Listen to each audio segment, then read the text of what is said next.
2026 കേരളം ആര് ഭരിക്കും? വെറും രാഷ്ട്രീയ പ്രവചനങ്ങളല്ല, ഐക്യരാഷ്ട്രസഭയുടെ റിപ്പോർട്ടുകൾ പറയുന്നത് എന്താണെന്ന് നമുക്ക് നോക്കാം.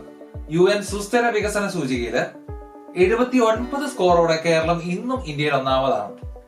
ദാരിദ്ര്യ നിർമ്മാർജ്ജനത്തിലും അതുപോലെ തന്നെ വിദ്യാഭ്യാസത്തിലും കേരളം കൈവരിച്ച നേട്ടം ആഗോളതലത്തിൽ തന്നെ അംഗീകരിക്കപ്പെട്ടതാണ്.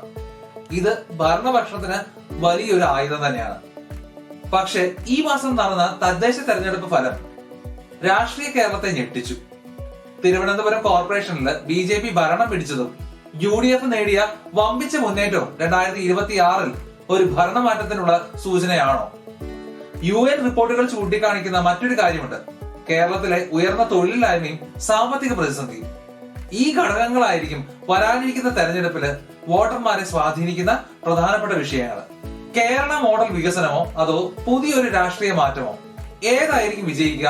നിങ്ങളുടെ അഭിപ്രായം താഴെ ഒന്ന് കമന്റ് ചെയ്യാമോ? കൂടുതൽ ഗ്ലോബൽ അനാലിസിസിനായിട്ട് global talks with Abi subscribe ചെയ്യാൻ മറക്കരുത്. Thank you very much for watching.